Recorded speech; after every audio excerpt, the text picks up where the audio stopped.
আচ্ছা ভাইয়া, যখন আমরা একটা বাইক ওয়াশ করি, ওয়াশ করার পরে তো গাড়িতে জাঙ্কার আসে না?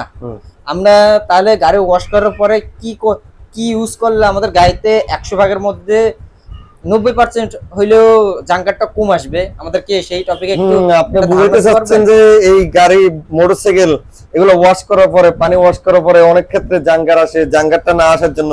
জি জি। তো আপনারা অনেক ইম্পর্টেন্ট একটা প্রশ্ন করছেন।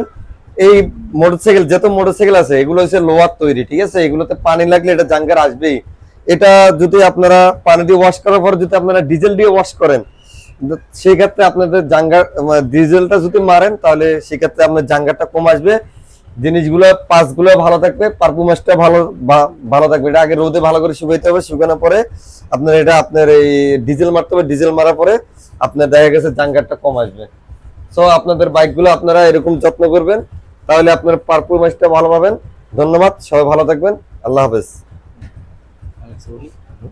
সো ভিউয়ার্স, আপনারা আমাদের এই অভিজ্ঞ মিস্ত্রি ভাইয়ের কথাটা শুনলেন।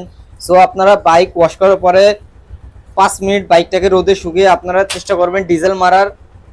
ডিজেল মারলে আপনাদের বাইকটায় জাঙ্কার আসার সম্ভাবনা খুবই কম থাকবে। সো আমাদের ভিডিওটা ভালো লাগলে আপনারা আমাদের চ্যানেলটাকে সাবস্ক্রাইব করে আমাদের ভিডিওতে একটা লাইক এবং শেয়ার করে দিয়েন। যে